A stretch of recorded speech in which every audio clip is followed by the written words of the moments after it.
Imagine surviving 60 life or death sword duels. Right. Like imagine walking away from every single one of those encounters without ever losing.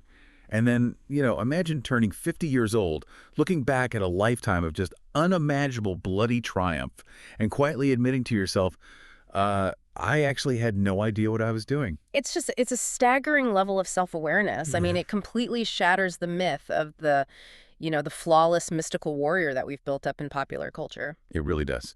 And today, we're stepping directly into the mind of the man who made that exact admission.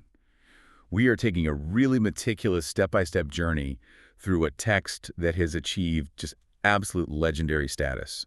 Miyamoto Musashi's The Book of Five Rings. Absolutely. But before we take a single step forward, I need to be incredibly clear with you, the listener, about the strict parameters we are setting for this deep dive today. Yeah, the parameters are vital here. Because without them, it's far too easy to treat a text like this as a grab bag of out-of-context quotes, you know? Exactly. So we are reading this sequentially, and we are focusing exclusively and strictly on part 1, which is the ground book. Right. We are not jumping ahead to the water, fire, wind, or void books. We're not doing that. We're not going to give you some summarized, top 10 life hacks of the samurai. No, definitely not. We are sitting down with Musashi in the dirt to understand the unvarnished, precise foundation of his entire worldview. Because if you do not understand the ground he stands on, trying to apply any of his other strategies is completely useless. Exactly. It's totally useless. And that really is the only authentic way to approach this. I mean, the ground book isn't just a prelude, right? It is the load-bearing structure for everything else. Yeah, for sure. And to truly grasp what Musashi is building here, we have to ground you in the historical reality of the moment he actually put his brush to paper. The context of this text is arguably as important as the words themselves. So put us in that room. Or, well, rather that cave. Because the visual alone is just haunting. It really is. So it is the year 1645. Miyamoto Musashi is 60 years old. And to give that some demographic weight, surviving to age 60 in 17th century Japan, particularly as a ronin. Which is a wandering, masterless warrior, right? Exactly, a masterless warrior. Surviving that long is essentially a statistical anomaly. I mean, the man is a walking ghost. Wow. His very first lethal duel occurred when he was just 13 years old. 13? That's wild. Yeah, 13. He struck a grown man with a stick and killed him. And from that exact moment, his entire life has been defined by the razor's edge of physical combat. Which means his perspective is, forged in a furnace that almost no one else on Earth has ever survived. Yeah. He isn't some academic theorizing about conflict from a comfortable library. Far from it. So at 60, his health is failing. He likely knows he's dying. Right. So he climbs Mount Iwako in Kyushu. He retreats into this freezing, isolated cave called Reigendu, and he specifically notes in the text that he sits down to write in the dark hours of the morning, the hour of the tiger, so roughly between 3 and 5 a.m. It feels almost like an exorcism, Like he is just purging everything he knows onto the page right before his body gives out. That's a great way to put it.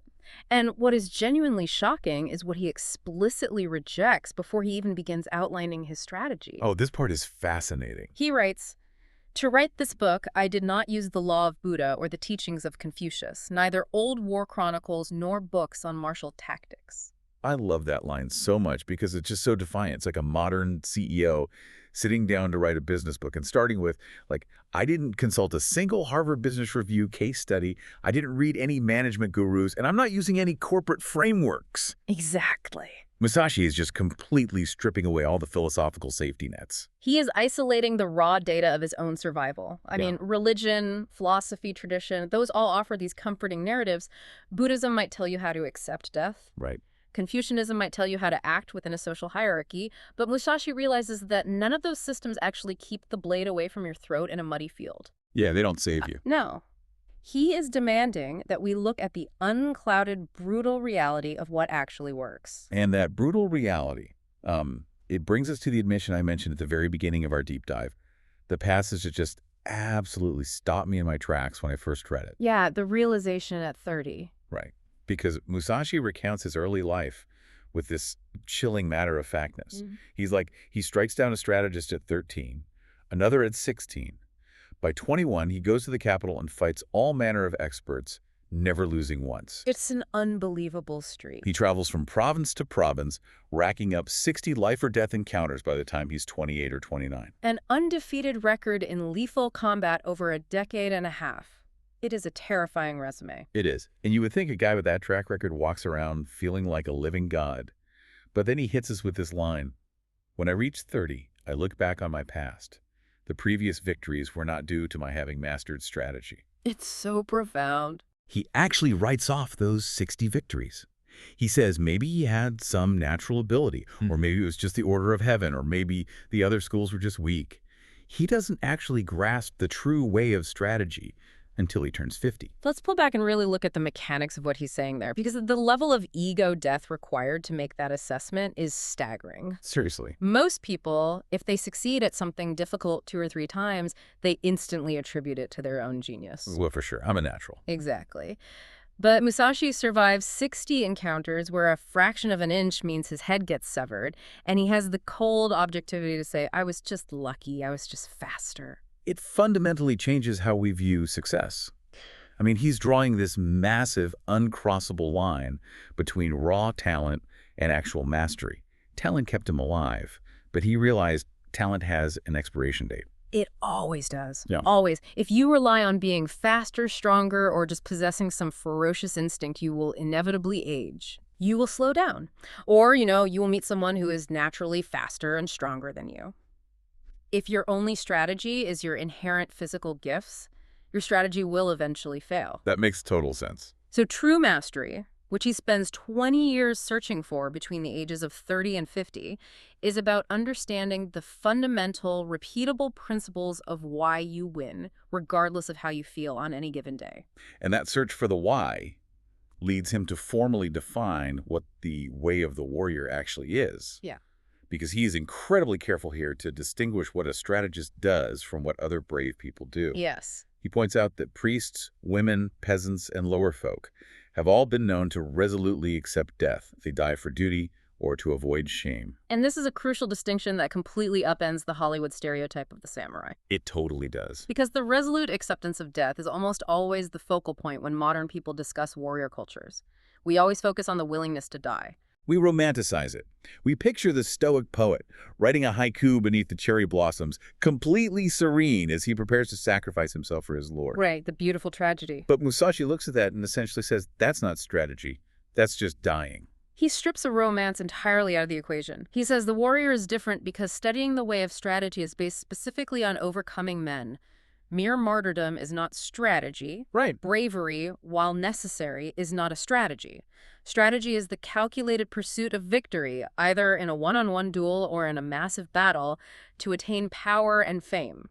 It's the difference between the captain who bravely salutes the flag and goes down with his sinking ship and the engineer who frantically figures out how to patch the hull, bypass the flooded compartments, and limp the vessel back to port. That is a perfect analogy. Musashi has zero interest in a beautiful, honorable defeat. He wants to win. And he wants a system that guarantees winning. He calls this the virtue of strategy, the ability to win consistently by design, not by the unpredictable grace of courage or luck. Hearing you frame it that way makes me immediately think about how we navigate professional environments today. Oh, absolutely. Obviously, you and I, and you listening, aren't crossing actual swords on our way to the office. But the psychological trajectory Musashi describes, that shift from lucky talent to intentional strategy, is universal. How so? Well, take a 20-something entrepreneur or a young hotshot joining a corporate sales team. Early on, they might crush their quotas or launch a successful startup purely on hustle, natural charisma, or maybe they just got lucky and launched an app in a booming economic cycle. Ah, I see. Those are their early duels. Exactly. The victories come fast, the market rewards them, their peers praise them, and they convince themselves they have mastered the game. They think they're brilliant strategists. Right. But then the recession hits. Yep. Or they turn 30, they get promoted into a role that requires complex resource management, and suddenly the market conditions are hostile. Their raw hustle cannot overcome the sheer complexity of the new opponent. And that's a terrifying moment. It really is. It's the moment when a professional realizes that working 80 hours a week isn't strategy. It's just exertion. And that is the exact moment Musashi experienced at age 30. The realization that exertion is not a system. For the modern worker, true mastery is navigating that painful transition. Yeah. It is looking objectively at your early successes and asking the terrifying question, am I winning because I actually understand the mechanics of my industry, or am I winning because my competitors are currently weak and the market is forgiving? Yep. Because if you don't build the foundation of why things work, your early victories will betray you. So once Musashi realizes that raw talent won't save him in the long run, he naturally looks around at his environment, hoping to find the answer.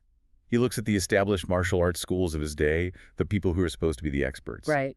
But what he sees absolutely disgusts him. He issues a scathing critique of what he calls arts for sale. And to really understand the venom in his critique, we have to look at the socioeconomic shift happening in Japan at that very moment. Context is everything here. It really is. So by 1645, Japan is firmly entering the Edo period under the Tokugawa shogunate.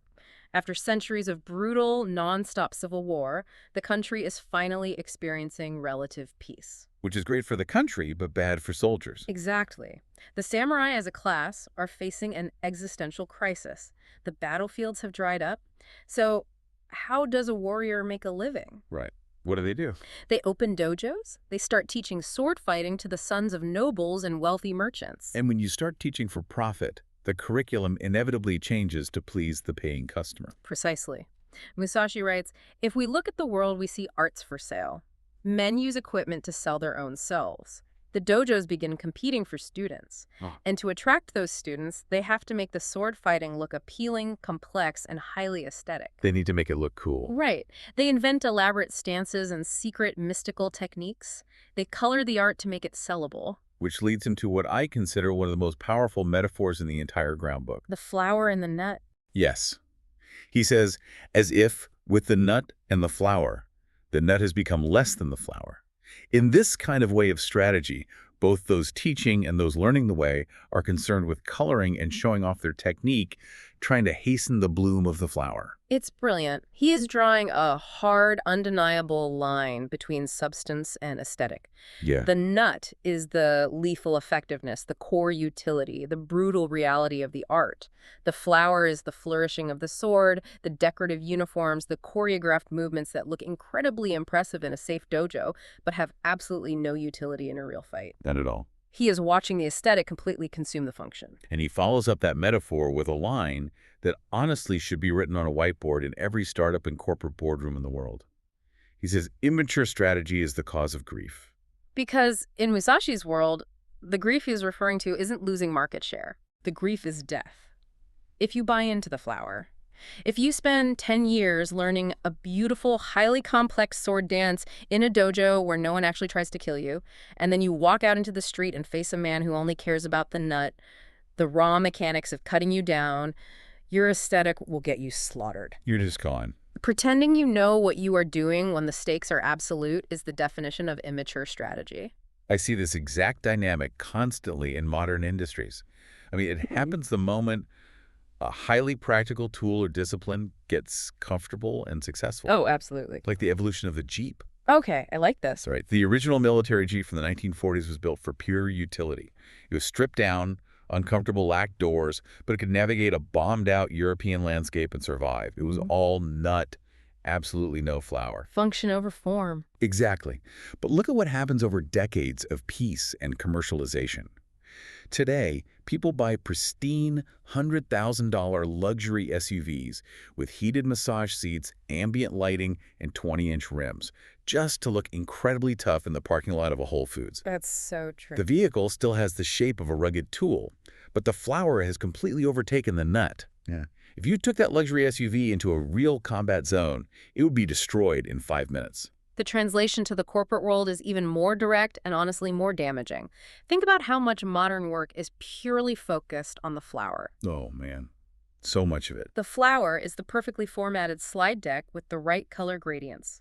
It's using the trendy buzzword synergy, agile, paradigm shift in a meeting to sound innovative while saying nothing. Yes. It's the entire culture of managing upwards, curating your LinkedIn profile to look like a thought leader, and performing the aesthetics of productivity.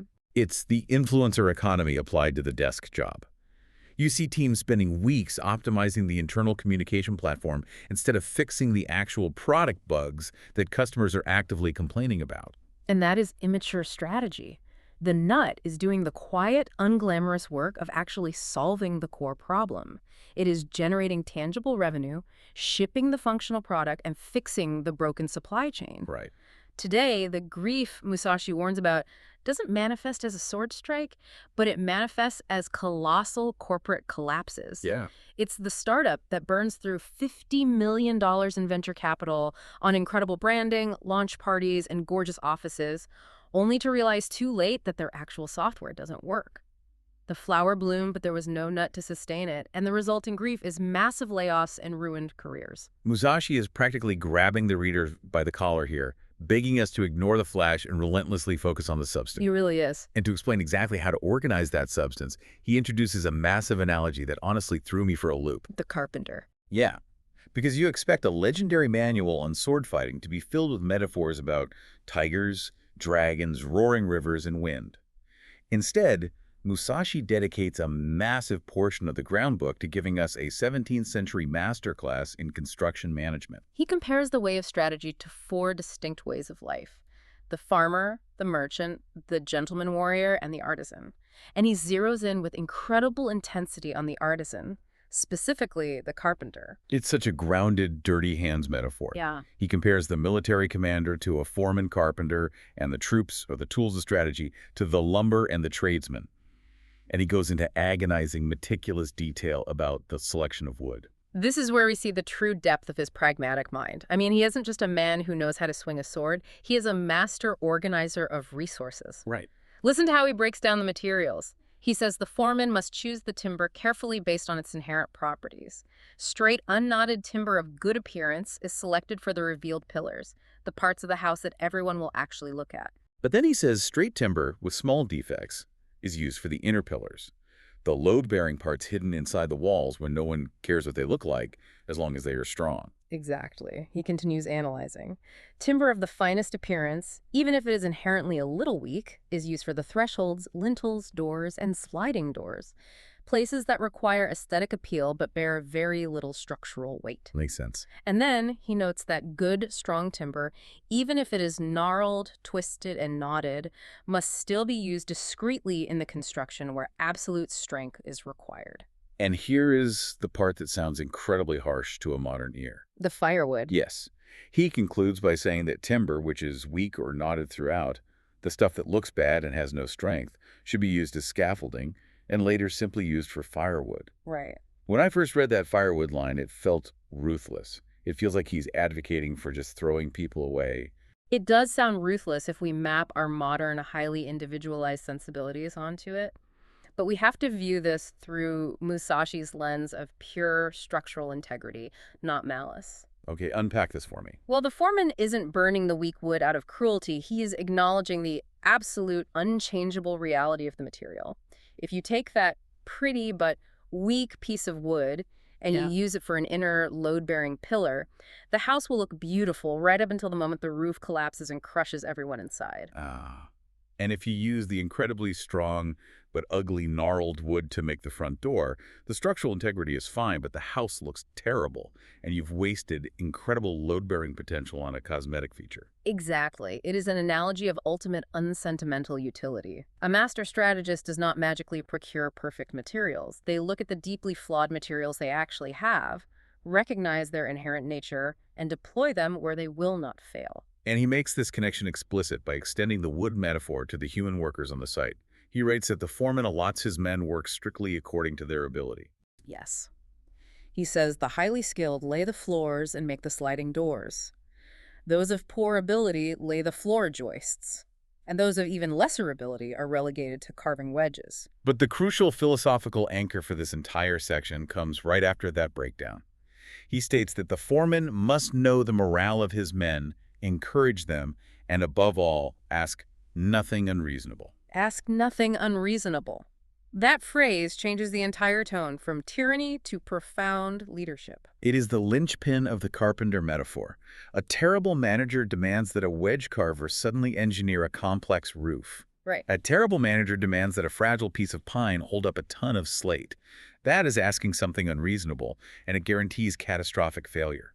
A master manager understands the limitations of their people and protects them from those limitations by placing them in the correct structural role. You know, my friend manages a rapidly growing software development team, and hearing you explain the carpenter metaphor, her struggles over the past year make perfect sense. Oh yeah, what happened? She spent months trying to force her brilliant but deeply introverted and socially awkward back-end coders to present their work to high-level investors. Oh no. Yeah.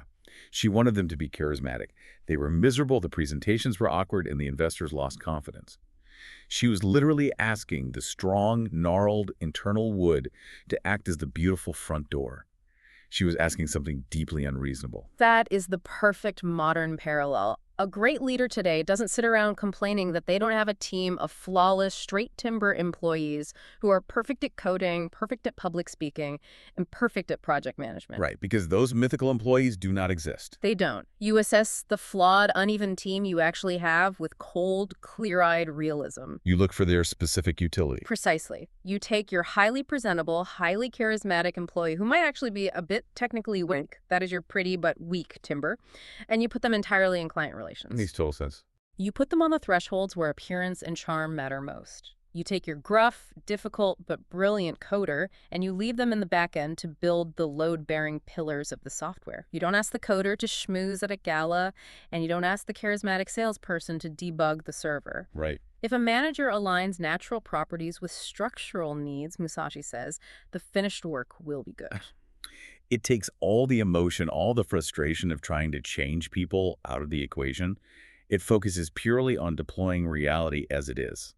Now, this focus on ultimate utility naturally brings Musashi to transition from the broad metaphor of carpentry into the highly specific, deeply controversial mechanics of his own martial arts school. He formally introduces the name of his school in the groundbook, Ichiru Nito, which translates to one school, two swords. And this is where his radical pragmatism violently clashes with the traditions of his era. Yes, it really does. Yeah. Because he insists, as a foundational rule, that warriors must train from the very beginning to use both their longsword, the katana, and their companion sword, the wakizashi, simultaneously, one weapon in each hand. To understand how shocking this is, we have to look at the deeply ingrained culture of the samurai. Yes, they carried two swords at their belt, but the orthodox, almost sacred tradition was to draw the longsword and grip it firmly with both hands. Right. That two-handed grip is what allowed for the incredibly powerful, decisive downward cuts that defined Japanese swordsmanship. It was the proper way to fight. But Musashi looks at this rigid tradition, looks at his own 60 bloody encounters, and essentially says, that tradition is going to get you killed. Yeah, he does. He writes this incredible line. It is a truth that when you sacrifice your life, you must make fullest use of your weaponry. It is false not to do so, and to die with a weapon yet undrawn. The core philosophy there is breathtakingly pragmatic. Do not die with a weapon still sheathed at your belt just because tradition told you to hold the other one with two hands. Use every single tool at your disposal. And he doesn't just rely on philosophy. He gets down into the messy biomechanics of why the two-handed grip is structurally flawed. He breaks it down physically. He points out that holding a heavy sword with both hands severely restricts your mobility. He asks, what happens when you are fighting on horseback? What happens when you are running on a rocky, uneven road, or slipping in a muddy rice field, or backed into a crowded alleyway? You're trapped. Exactly. If your hands are locked together on one hilt, your gallance is compromised, and you cannot adapt to the terrain. He is the ultimate anti-traditionalist. Everyone else is treating the sword like a ceremonial relic that must be wielded with perfect dojo-approved form. Right. Musashi says, I am fighting for my life in a swamp. I might need my left hand free to grab a branch or to hold a spear or to throw dirt in my enemy's eyes. Function absolutely dictates form. He does admit that wielding a heavy long sword with only one hand is physically exhausting and clumsy at first. Yeah. But then he delivers a line that I think is quietly one of the most encouraging things in the book. Which one? He simply says, everything is difficult at first. Yeah. Bows are difficult to draw, halberds are difficult to swing, but as you practice, you gain the power of the way. You adapt. It is a reminder that the initial discomfort of breaking tradition or learning a new, more efficient method is not an excuse to avoid it. You push through the clumsiness until it becomes natural. And his obsession with utility extends far beyond just his two swords. He systematically evaluates all the weapons available in his era. He notes that spears are excellent, but only in open fields. The companion sword is supreme, but only in tight, close quarters. Right. Guns are devastatingly effective before the armies clash, but the moment swords are crossed and the melee begins, the gun is completely useless. He is building a mental framework of extreme situational awareness. Every tool has a specific context where it thrives and a context where it is a liability. Which leads him to deliver a warning that I think is the most profound piece of advice in this entire section. Yeah. He states unequivocally, you should not have a favorite weapon. To become overfamiliar with one weapon is as much a fault as not knowing it sufficiently well. That is a brilliant counterintuitive insight. I really want to pull on that thread, because on the surface, it makes sense to specialize. Sure. Why wouldn't I want to be the absolute master of one specific weapon? Why is having a favorite weapon a critical fault? Because emotion and preference blind your strategic judgment. Okay. If you fall in love with the longsword, if it becomes your identity, your favorite tool, you will instinctively try to use it to solve every problem. You will draw your longsword in a tight, confined hallway with a low ceiling. And that's a mistake. A fatal one. You won't be able to swing it, the blade will catch on the walls, and a man with a simple dagger will step inside your guard and kill you. If you love the gun too much, you will panic and be helpless when the enemy closes the distance faster than you can reload. Overfamiliarity breeds a dangerous inflexibility. You start bending reality to fit your tool, rather than choosing the tool that fits reality. Exactly. You must maintain a supreme, almost cold-blooded detachment from your tools. You must value the victory, the successful execution of the task, infinitely more than you value the comfort of using your favorite weapon. The modern applications for this are everywhere. Think of a veteran business owner who built their company using a specific type of direct mail marketing in the 1990s. Oh, classic. It worked brilliantly. It became their longsword. But now the market has shifted entirely to digital and social media. Instead of adapting, they stubbornly cling to their massive direct mail budgets because they understand it, they like it, and they are emotionally attached to it as the source of their past success. Right. They're using the longsword in a digital hallway, and their business is dying. Or look at the individual worker navigating the rise of artificial intelligence today. You have people who are incredibly proud of their ability to manually process complex data. They view that manual effort as their favorite weapon. Yes, exactly. When AI tools are introduced that can do the rote work in seconds, they resist. They refuse to learn the new software because they prefer the old way. They are holding the sword with two hands just because of tradition. Musashi is screaming across the centuries, your strategy must dictate your tools, never the other way around. Use the gun when the enemy is far away. Use the short sword when they are close. Absolutely. In our modern context, use AI when it saves you hours of rote mechanical labor. But put the AI away and use the deep nuance of human empathy when you are negotiating a delicate contract or managing a team in crisis. Right. You assess the terrain, you draw the appropriate weapon without hesitation, and crucially, without any nostalgia for the weapons you leave sheathed. That kind of fluid adaptability requires a level of perception that goes far beyond just knowing how to hold a tool. And this naturally brings us to the culminating concepts of the groundbook. The grand finale. Yes. After grounding us in all this extreme pragmatism, the dirt, the wood, the muddy fields, Musashi introduces a concept that feels surprisingly abstract. He begins to speak about timing. Yes, the rhythm of strategy.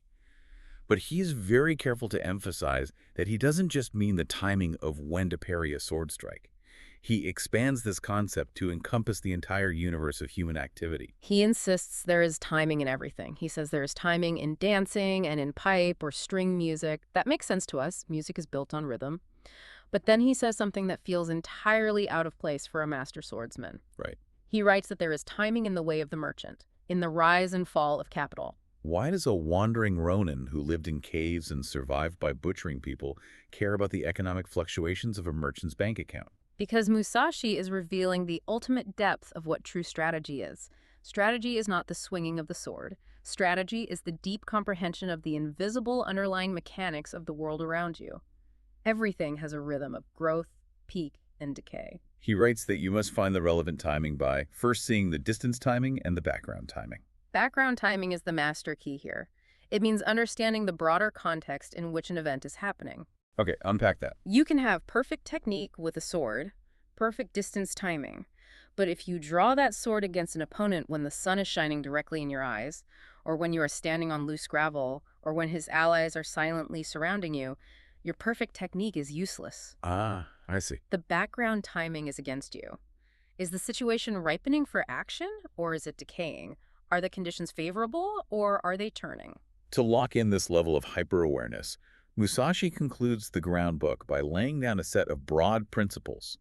He says, it is important to start by setting these broad principles in your heart and train in the way of strategy. Right. These are the final stones in his foundation before he moves on to specific techniques in the later books. And look at how expansive these rules are. He tells the reader, do not think dishonestly, become acquainted with every art, know the ways of all professions, distinguish between gain and loss in worldly matters, perceive those things which cannot be seen, pay attention even to trifles. It's a staggering list. He ends this brutal, unsentimental manual on surviving lethal violence by essentially commanding the reader to become a Renaissance man. He does. Learn every art, observe everything, study the merchant, study the carpenter. It's like he's saying you cannot possibly be a master of the sword if the sword is the only thing you understand. Because if the sword is the only thing you know, your worldview is incredibly narrow. You lack the context of the world. You cannot perceive the background timing. Right. You cannot understand the psychology of the man standing across from you because you don't understand the world that forged him. Musashi's strategy requires an almost terrifying level of curiosity and environmental awareness. And then he delivers the final, ultimate rule, the capstone of the ground book. Do nothing which is of no use. It is the most distilled expression of his entire philosophy. I have to push back on this one slightly just to explore the edges of it, because do nothing which is of no use sounds incredibly exhausting. How so? Does Musashi mean we aren't allowed to have hobbies? Does it mean we can never just relax and look at the clouds? Was he just a miserable, hyper-optimized workaholic living in a cave? It's a vital question, but we have to separate useless from intentional. Musashi isn't saying you must be a machine constantly grinding away at labor. Rest is useful. Okay, that's a relief. Observing nature is useful. It hones your perception. What he is attacking with this rule is mindless, reactive, draining behavior. So it's about the friction between intent and distraction. Exactly. For the regular person navigating everyday life today, this rule might be the ultimate modern challenge. We live in an economy designed to steal our attention. Oh, for sure. When you sit on your couch and doom scroll through social media for 2 hours, raising your blood pressure over arguments with strangers, that is not rest. That is an action. And it is an action of absolutely no use. Engaging in toxic office gossip that drains your emotional energy but changes nothing about the company. Of no use. Agonizing over a past mistake that you cannot alter instead of extracting the lesson and moving forward. Of no use. If you ruthlessly audit your day through Musashi's lens, and you strip away the useless actions, the useless worries, and the useless distractions, what you are left with is a staggering amount of concentrated strategic power. Wow. You reclaim the energy necessary to perceive the background timing of your own life.